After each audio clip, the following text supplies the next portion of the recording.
Hey everyone and welcome to the Retro channel. Today we're taking a look at this Atari 1050 floppy disk drive. This is obviously modeled after the Atari XL series, so it's for the 8-bit line of machines, and it was brought over by a friend some time ago from the United States, so no idea if it's actually working or not. So I think first let's just crack it open and make sure there's nothing nefarious going on. So it looks like we have 4 screws around the outside. There's also 2 at the front here. I have no idea if they're going to need to come out, but we'll find out in a second.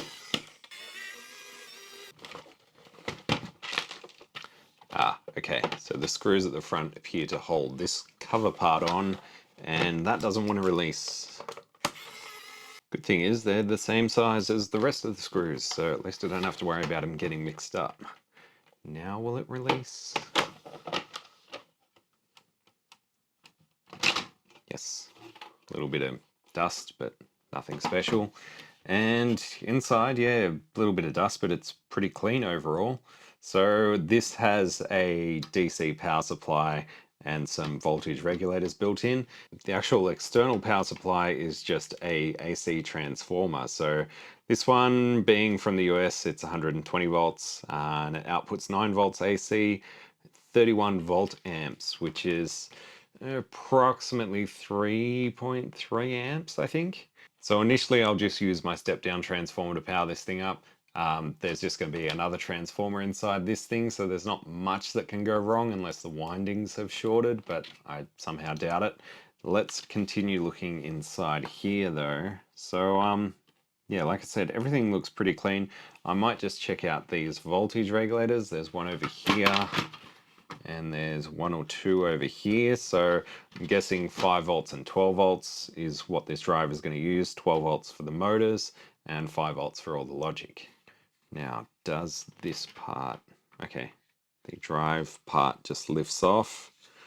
And yeah, there's some of the logic. I'm guessing there's more stuff under this can here. I'm not too worried about that. I'm more worried just about the power supply circuitry itself. So there's 3 large filter caps here. There's also a few smaller caps down there, but none of them appear to have leaked or anything. They all seem to be in good condition. Let's just test some of these ICs on the side. So it looks like there's a 7812 here. Not sure what that one is. It looks to say tip 110 something. That might not be a voltage regulator. And yes, over here there's a 7805, so let's just check those quickly. And this big can around the outside should just be ground, so it should be connected to the center pin, which it is. So I'm not seeing any shorts on the input or the output of the 7805. So testing from the left leg, there's something charging up a capacitor. And from the other leg, it looks like there's something discharging a capacitor maybe, so no short circuit at least. And on the 7812, the left leg again looks to be charging up a capacitor, and the other leg looks to be doing a similar thing. So looks like these voltage regulators are not shorted. Doesn't mean they're going to work properly, but at least we can be somewhat sure knowing they're not going to send the unregulated input voltage straight to the output. That would be bad. There are some diodes here, which looks like a bridge rectifier circuit. And again, we don't appear to be seeing any shorts there, just standard diode drop. And they're just charging up capacitors in the reverse direction. Yeah, cool. I think this part is safe to power on.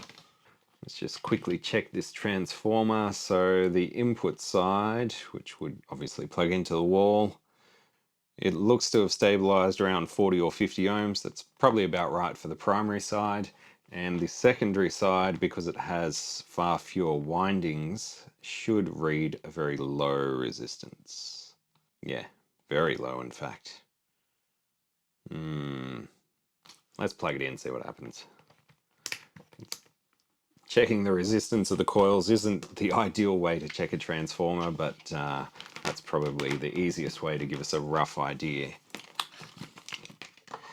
Given that it's not a dead short, I'm pretty happy to just plug this in, see what it does. I might just position it away from myself just a little bit though. Alright, well, it hasn't exploded. Let's check the output. So with the multimeter set to AC, we should see 9, probably 10 volts out of this. Almost spot on. 10.1, 10.2. Cool. Alright, I'm satisfied that the transformer is serviceable. Let's plug it into the drive and just see if it powers up, or who knows. Alright, well, as expected, nothing. It's powered on. Well, that seemed like a good sound. So the read-write head moved back and forth along the stepper motor, and you're not going to be able to see it, I don't think, but the actual spindle motor is spinning as well. Let's get this hooked up to an Atari, see if it works. Right, so I've brought out the Atari 320XE. This is the 65XE that I upgraded to 320K of RAM, so this should work well. It's not obviously matching the disk drive, but I don't have an XL Atari, so XE it is. Now the capture device is set up, so I should hit recording before I forget. And I've got the SIO to SD set up just to make sure everything's working, which it appears to be. All right, let's hook up this disk drive, see if that works. So I've got another SIO cable. Plug that in there. Plug that in there. Power the step-down transformer on. Power that on. Was it already on? I don't know. I need to put a disc in first. I can't actually see from where I am if the light's on. I'll be able to see it in the camera.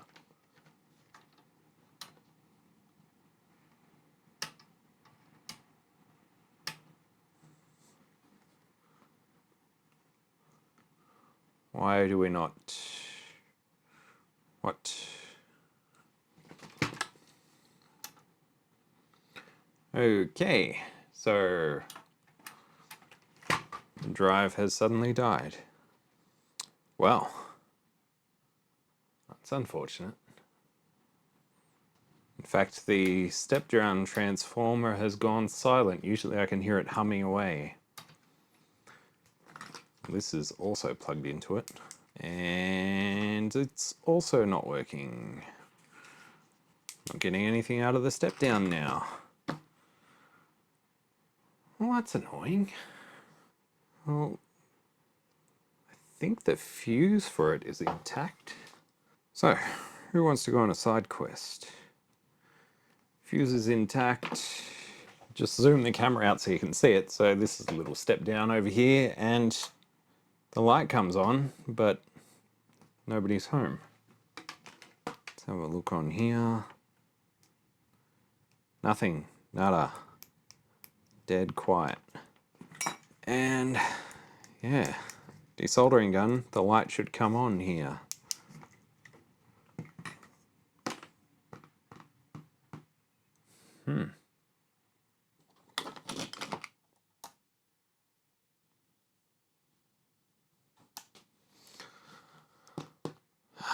That's bizarre. Everything else over here is still on. Ooh, mood lighting.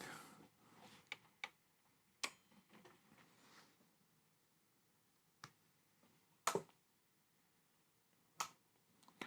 kind of went pop when I turned it on then.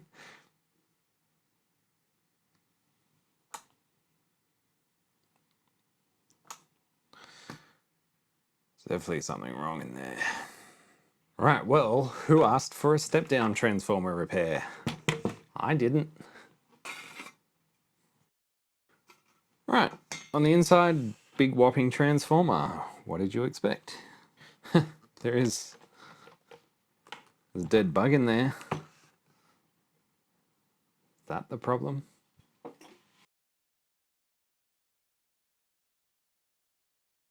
This thing is still nice and warm. I reckon it's overheated and blown the thermal fuse that it's likely got inside there.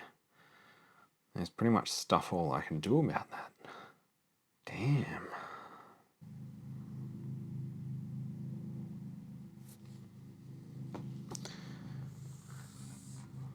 that's fucked. Get to the chopper.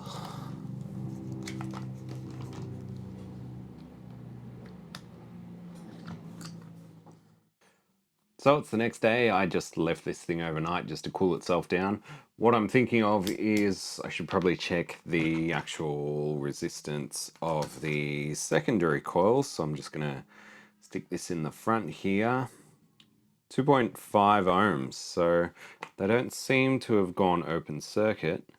And if I turn the switch on, this should give us the reading of the primary coil. 6.6 ohms. Given that it's a 240 volt to 110 volt step down, the ratio there seems about right. I'm kind of curious what kind of inductance it has. 875 millihenries at 100 hertz test frequency. Let's check the secondary side. This is more just out of curiosity to see what it reads than anything else. 201 millihenries, so it does seem to be behaving like a large coil of wire, so there's no reason why it shouldn't be working right now. Possibly there is a thermal fuse and it's a resettable one, so after it cools back down it makes contact again and allows the transformer to work. That's what I'm hoping for. One way to find out. I've just had to move it over there because it's got a pretty short cable on it. Let's power it on, see what it does.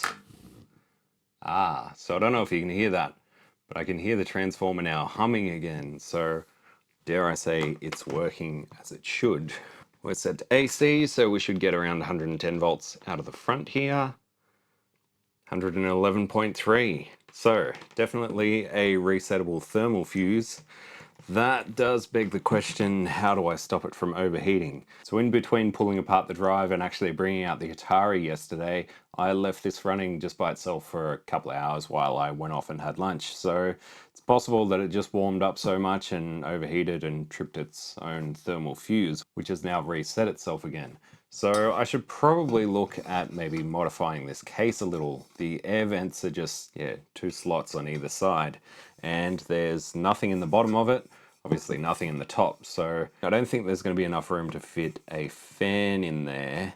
But maybe if I just grab the angle grinder and cut out a few holes close to the top of the side piece, obviously not the top because then crap will fall inside it, but up along here, at least the heat should be able to rise up and out those vents. Maybe a couple of holes in the bottom of that case as well, so cool air can get in there and then escape out the top. But I think that's enough for our little side quest today, so let's get this drive back up and running and see if it actually will read a disc. Alright, I think we're ready to go. So the disc that I'm going to be using is Action Biker. This actually has an Atari version and a Commodore 64 version on the same disc. It appears to be on the same side even, so I guess maybe the Atari occupies half the disk space and the Commodore 64 version occupies the other half. I don't actually know if this disc is working, but it's the only Atari disc I've got, so...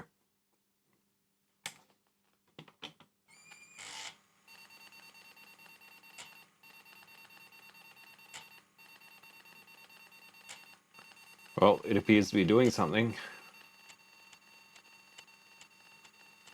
So it's kind of interesting that the Atari stuff seems to start from the outer track and move inwards.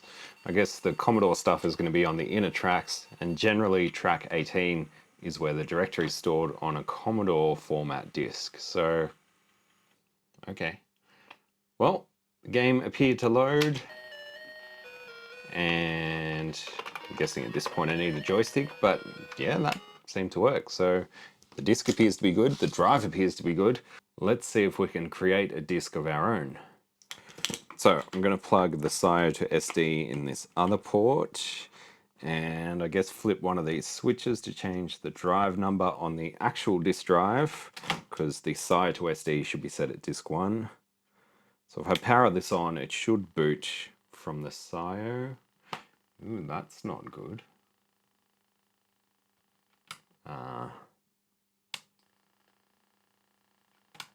That's not good at all. Oh, no.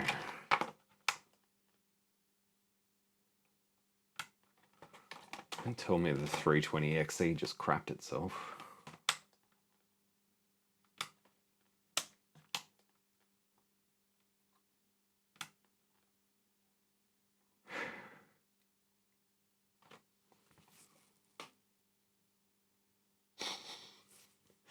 You know what's funny? The disk drive appears to be working, which was the main focus of this video, but everything else around it is breaking. Let's open up the Atari then. I'm hoping that something's just popped out of a socket or something.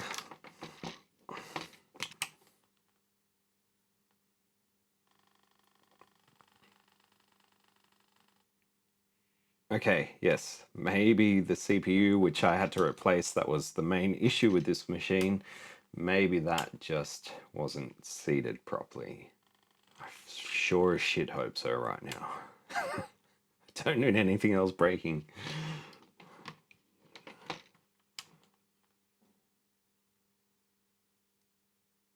Oh, green screen.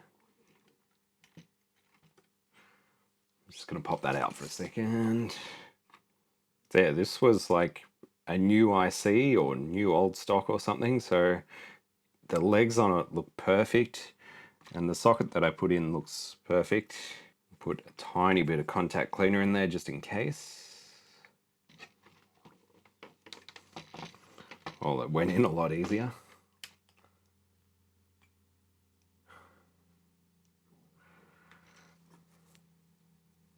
Oh my god. I can't believe this. Side quest 2. So this is my little ROM switcher here. That feels okay. The only other stuff in sockets is the extra RAM and this GAL chip and this Atari chip and this little 74 LS95. Yeah, I've seen it boot up properly before, but I'm not going to rely on that. Intermittent issue.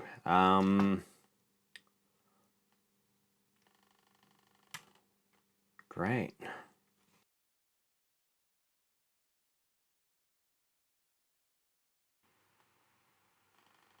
Huh. Why do I not have color now? That's very strange. Well, there's definitely color there because I've got a blue screen from the RetroTink. And I'll get a black screen from the Atari again.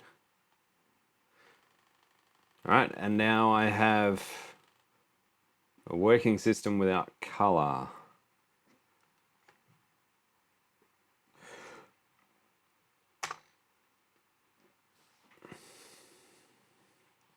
The memory test is saying the ROMs test good, the RAM should test good, because, yeah, I don't think it's going to be those.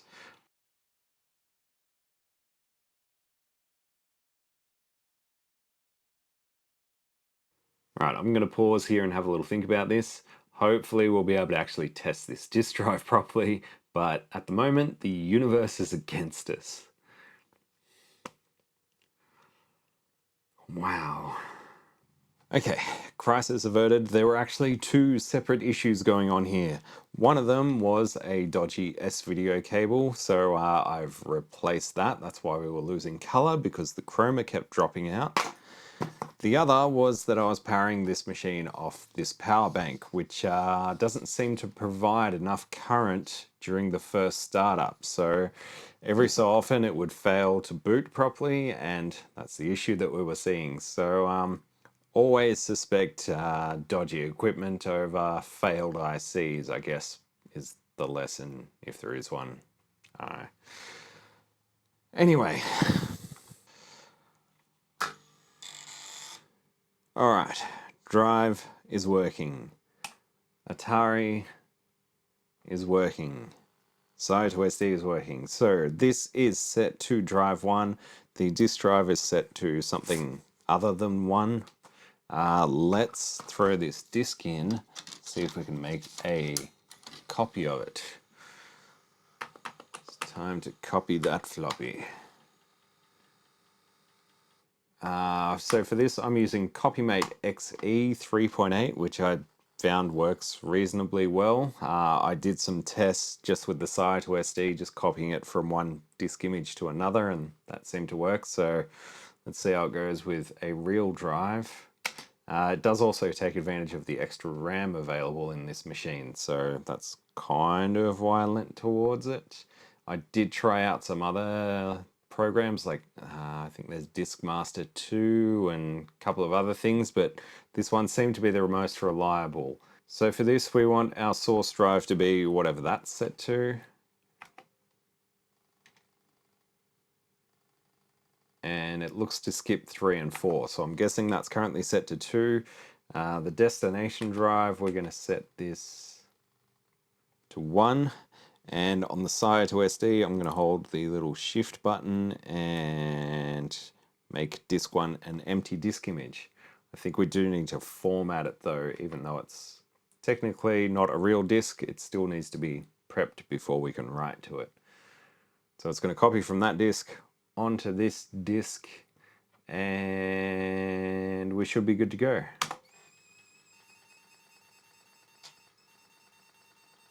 And bit of noise from the drive motor, bit of a squeal there, so it might do with a drop of oil. So the round dots mean it's read something correctly, I believe. And now it looks to have hit an error.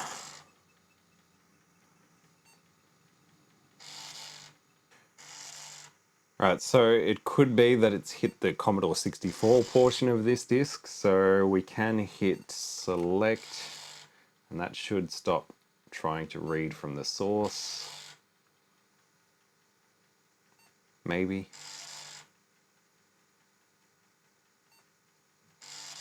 Maybe not.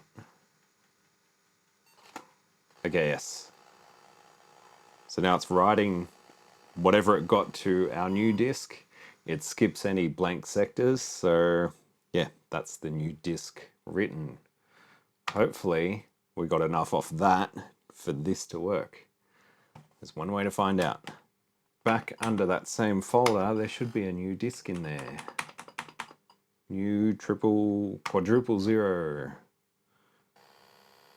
So the fast loading on the SATA to SD, thanks to this replacement OS ROM, is really quick, and it looks to have worked.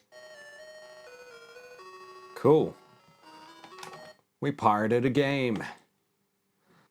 Let's drop a bit of oil in this drive motor. So on the rear side, we've got this belt that goes to the spindle, and this will be the spindle motor back here. So I'm just going to put a tiny drop of this Tri-Flow Superior lubricant in it. Seems to work pretty well from what I've found. I think I picked this up at like a bike store. So there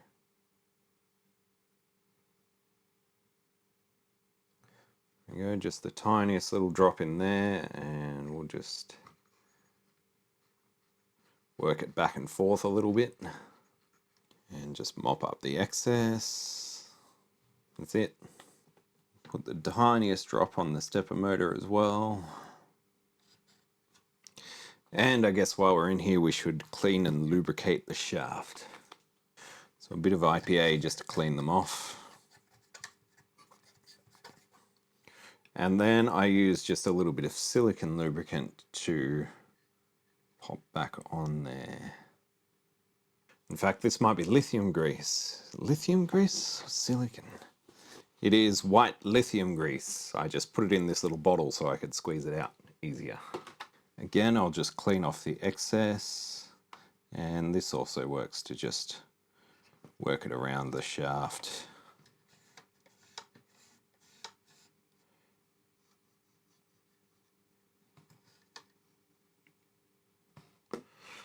Just add a drop to these bits here, so this pushes down on this little metal plate.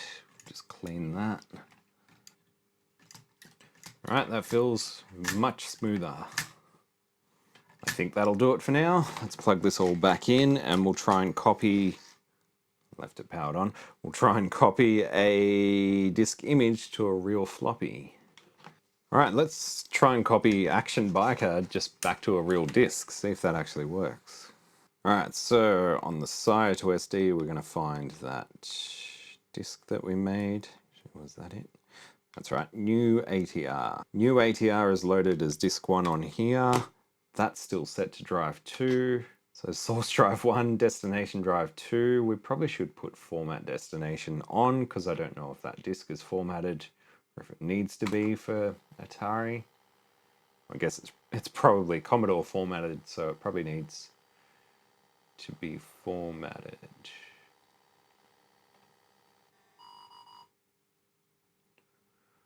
Drive config error. So it read okay off the SIO, but it didn't like that. Let's turn format off. Maybe it'll just overwrite whatever's there and it'll just work. Maybe. I don't know.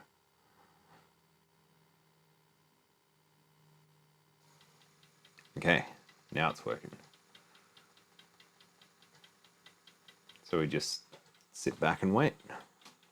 It's interesting that copying it from here back to a disk, all the sectors have the round dots in them, so they're all full apparently, even though the original copy from the disk to here only included sort of half the disk and it just skipped the rest. Anyway, copy completed. Let's see if it works.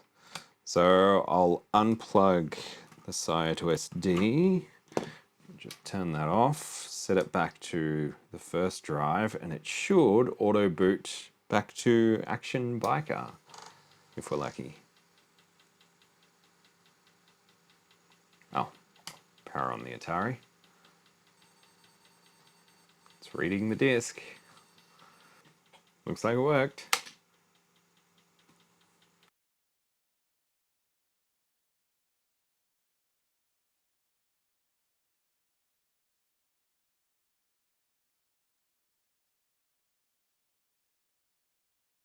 So it would appear that this Atari 1050 is working perfectly. Needed a minor speed adjustment and a bit of lubrication I'm sure helped, but apart from that, there's nothing wrong with this drive. It's just everything else around here that decided to break at the same time. So I guess this could have been a lot shorter video if it wasn't for all that, but well, if you stuck around this far, thanks for watching, and a huge thanks to the people that support the channel on Patreon. If you want to find links and more about that, they're in the description below. But until next time, yeah, thanks for watching, and I'll catch you in the next one. Bye.